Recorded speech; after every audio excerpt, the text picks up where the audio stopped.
তোমার বাড়ি কোথায়? বাড়ি কোথায়?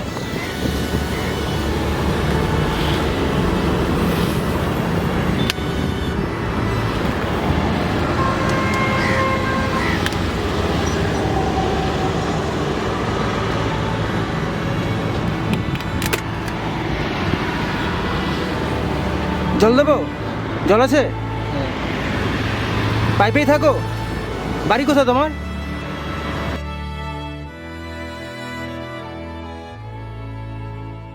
নমস্কার, সালাম, আদাব, ফাই, হ্যালো, আমি Apurba Roy. Welcome to Apurba Roy philosophy. আমার বিশ্বাস আপনি ভেতর থেকে সুস্থ আছেন এই সুন্দর মায়াবী পৃথিবীর বুকে। আমার সাথে অপূর্ব রয় ফিলসফির একজন শুভ আকাঙ্ক্ষী আছে। নমস্কার। নমস্কার। কেমন আছেন? ভালো। আজকে সারাটা দিন আমাদের সাথে সময় কাটাবে, তবে তার আগে তোমার নামটা বলো। আমার নাম শ্রেয়স ঘোষ। ওকে, আমি পাটুলিতে থাকি। গ্রেট। তুমি সারাটা দিন আমাদের সাথে সময় কাটালে, মানসিক ভারসাম্যহীন, গৃহহীন, অসহায় শিশু এবং মানুষদের সাহায্য করলে। অনুভূতিটা শেয়ার করো। অনুভূতিটা খুবই ভালো ছিল, কারণ আমার বাবার এই স্বপ্ন ছিল যে সে যাতে সব এই টাইপের যারা অসহায় মানুষ তাদের যাতে সবসময় হেল্প করে যায়। আমি নিজের বাবার পথে এখন চলতে চাই। খুব ভালো, খুব ভালো। তুমি গাড়িতে আসতে আসতে একটা কোয়েশ্চেন করেছিলে, আমি বললাম এই কোয়েশ্চেনটা রেখে দাও, অন ক্যামেরায় করব, যাতে অনেকে উত্তর পেতে পারে। আমার বিশ্বাস এই ভাইয়ের প্রশ্ন আপনার প্রশ্নও হবে। প্রশ্নটা শেয়ার করো।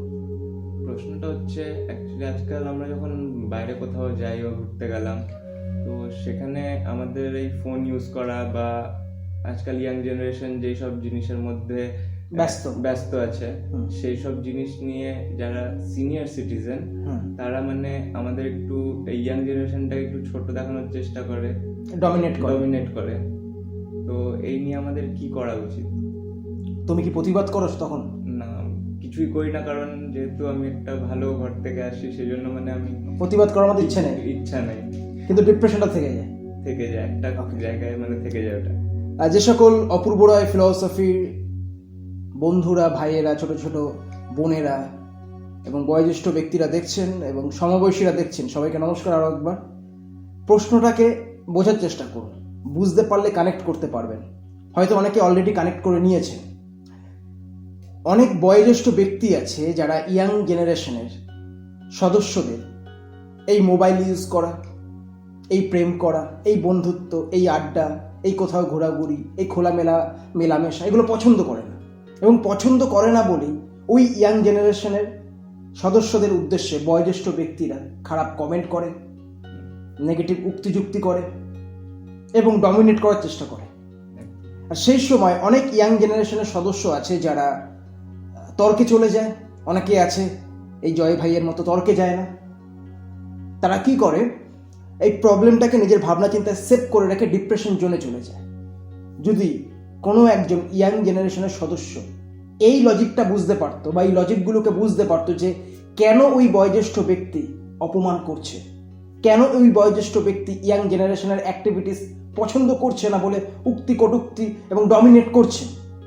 প্রথম কথা হলো, যে বয়োজ্যেষ্ঠ ব্যক্তি ইয়াং জেনারেশনের অ্যাক্টিভিটিসকে পছন্দ করতে পারছে না, সে আদতে ওই ছেলেটা আর মেয়েটা প্রেম করছে বলে রেগে যাচ্ছে না, ওই ছেলে আর মেয়েটা বাস স্টপে বসে গল্প করছে বলে রেগে যাচ্ছে না, ওই ছেলে আর মেয়েটা মেট্রোতে বসে কথা বলছে বলে রেগে যাচ্ছে না, বা ওই ছেলেটা ভিডিও কলিংয়ে তার মায়ের সাথে কথা বলছে বলে রেগে যাচ্ছে না। রেগে যাচ্ছে কারণ তার রাগের আরো অন্যান্য কারণ আছে। ওই বয়স্ক ব্যক্তিটি হতে পারে ডিপ্রেশনে আছে, প্রবলেমে আছে, ফ্রাস্ট্রেশনে আছে, নেগেটিভ জোনে আছে এবং সেই জোন থেকে সে বেরোতে চায়। আর সেই জোন থেকে বেরোনোর জন্য সে ওয়ে খুঁজছে। বেশিরভাগ মানুষ নিজের রাগ, নিজের ডিপ্রেশন, ফ্রাস্ট্রেশন, হতাশাকে ডাইভার্ট করে, অন্যকে ডমিনেট করে, অন্যের উপরে যত রাগ আছে উকড়ে দিয়ে। এক্সাম্পল বলবো, বাসে যাও, মেট্রোতে ওঠো, একদম অনেক পাবলিক দিকে বাসে উঠেই ঝামেলা শুরু করে দেয়। আদতে সেই ঝামেলার কোনো কারণ নেই, অকারণ, কিন্তু কারণ আছে। সেই ব্যক্তি বাড়ি থেকে প্রবলেমটাকে পুষে নিয়ে এসছে, বয়ে নিয়ে এসছে। এবার কতক্ষণ প্রবলেমটাকে চেপে রাখবে? ওটাকে তো ফেলতে হবে, উগড়ে দিতে হবে। তখন কারো না কারো কোনো না কোনো উৎস খুঁজে তার উপরে ঝেড়ে দেয়। এবার ঝাড় থেকে অনেক সময় নিজেও ঝেড়ে যায়। সেরকম অনেক বয়োজ্যেষ্ঠ ব্যক্তি আছে নিজের ডিপ্রেশন রিলিভ করার জন্য ইয়াং জেনারেশনকে ডমিনেট করে। শুধু ইয়াং জেনারেশন নয়, সে সমস্ত জেনারেশনকে ডমিনেট করার জন্য ব্যস্ত। এটা তার ডিপ্রেশন রিলিভ করার একটা ওয়ে, যেটা বাজে ওয়ে। সেকেন্ড প্রকার বয়স্ক ব্যক্তি যারা থাকে, যারা সময়ের সাথে তাল মিলিয়ে চলছে না। তবে তার আগে বলতে চাই, অনেক বয়োজ্যেষ্ঠ ব্যক্তি অপূর্ব রায়ের ফিলসফি ফলো করছেন বা অনুসরণ করছেন। আমি ধন্য। আমি কাউকে উদ্দেশ্য করে বলছি না বা কাউকে আহত করার জন্য বলছি না, আমি লজিকটাকে তুলে ধরছি। অনেক বয়োজ্যেষ্ঠ ব্যক্তি আছে যারা সময়ের সাথে তাল মিলিয়ে চলছে না। তারা মনে করে আমার সময় সবকিছু ভালো ছিল, আমার সময় গান হতো, আমার সময় নাচ হতো, আমার সময় সিনেমা হতো, আমার সময় সবাই মানুষ ছিল, এখন সবাই অমানুষ।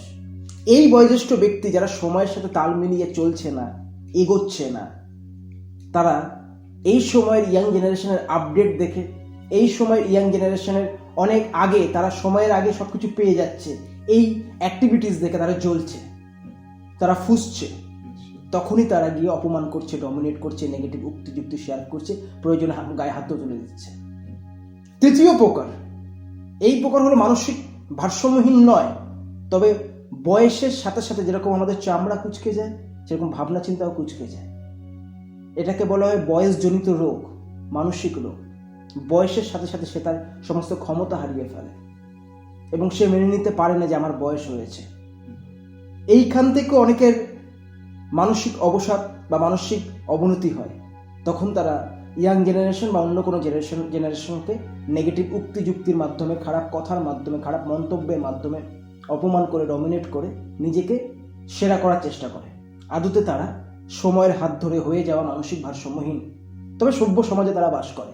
আজকে তুমি যে সকল মানসিক ভারসাম্যহীন বা অসহায় মানুষদের হেল্প করলে, ওখানে কিছু মানসিক ভারসাম্যহীন ছিল, বাস স্টপে বসেছিল, তুমি দেখলে যে আরেকজন মানসিক ভারসাম্যহীন রাস্তায় বসে আছে।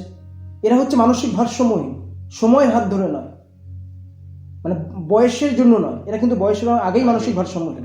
কিন্তু যারা সভ্য সমাজে বসবাসকারী, টেবিলে খায়, বাথরুমে চান করে, তাদেরও কিন্তু মানসিক অবসাদ আপডেট হতে পারে। কেন আপডেট হয়? লজিকের জন্য। কেন আপডেট হয়? তুলনার জন্য। কেন আপডেট হয়? বয়সজনিত কারণের জন্য। এবার বাস্তবটা বুঝে গেলে, এদের কথাতে তুমি যদি নিজেকে ছোট করো, নিজেকে যদি ডিপ্রেশন জোনে আটকে রাখো, তার মানে কি? তুমি এদের কথা বিশ্বাস করছো। তোমাকে যদি কেউ বলে যে বাজে ছেলে, তোমাকে যদি কেউ বলে যে একদম উচ্ছন্নে গেছে, তুমি যদি নিজেকে ডিপ্রেশন জোনে নিয়ে চলে যাও, তার মানে তুমি উচ্ছন্নে গেছো, তুমি বাজে ছেলে। তাই এদের কথা বিশ্বাস করবে না, কারণ এই পৃথিবীর বুকে তুমি বাদে বেশিরভাগ মানুষ মানসিক ভারসাম্যহীন। তাই নিজে যেটা করছো, যদি সঠিক কাজ করো অবশ্যই করে যাও। কে কি বলছে সেদিকে কনসেন্ট্রেট করো না। বাড়ি থেকে যখন বেরাও, মা তো অবশ্যই বলে যে কারোর সাথে কারো কথায় কান দিবি না, কোনো ঝুট ঝামেলায় যাবি না। সেরকম আমিও বলছি, এদের কথায় কান দিও না, এইরূপ ঝুট ঝামেলায় যেও না। জীবনের মেলাতে আরও দোকানকে সৃষ্টি করো, এগিয়ে চলো জীবনের পথে। আমার বিশ্বাস তুমিও বুঝতে পারবে সফলতার জয়রথে। ওকে, তো এখন থেকে যে সকল ইয়ং জেনারেশন আমার কথা শুনলেন, যদি কোনো বয়োজ্যেষ্ঠ ব্যক্তি আপনার সাধারণ অ্যাক্টিভিটিস দেখে জ্বলে যাচ্ছে বা আপনাকে অপমান করছে, রেগে যাবেন না। মাথায় রাখবেন, উনি প্রবলেমে আছে, উনি ডিপ্রেশনে আছে, অথবা ওনার মানসিক অবনতি হয়েছে। আমি চাই আপনার উন্নতি হোক। তবে যে সকল বয়োজ্যেষ্ঠ ব্যক্তিরা সময়ের সাথে তাল মিলিয়ে চলছে এবং ইয়াং জেনারেশনদের বাহবা দিচ্ছে, সাপোর্ট করছে, অ্যাপ্রিসিয়েট করছে, তাদেরকে ধন্যবাদ জানাতে চাই। তোমাকে ধন্যবাদ। আজকে সারাদিন তোমার সাথে সময় কাটালাম, খুব ভালো লাগলো। আমারও খুব ভালো লেগেছে। খুব ভালো থাকবেন, পজিটিভ থাকবেন, অ্যাক্টিভ থাকবেন, মোটিভেটেড থাকবেন, হ্যাপি থাকবেন। আজকে আমার প্রশ্ন, যদি কোনো সেক্টরে, বাসে, ট্রেনে, ট্রামে, যে কোনো জায়গায় কোনো অপরিচিত বয়োজ্যেষ্ঠ ব্যক্তি আপনার সাধারণ অ্যাক্টিভিটিস দেখে আপনাকে অপমান করে, তখন আপনি নিজের ভাবনা চিন্তাকে কীভাবে সুরক্ষিত রাখবেন? কমেন্টের মাধ্যমে জানাবেন আপনার প্রতিক্রিয়া, যাতে আপনার প্রতিক্রিয়া আরও সদস্যদের অনুপ্রেরণা দিতে পারে বা সাজেশন দিতে পারে।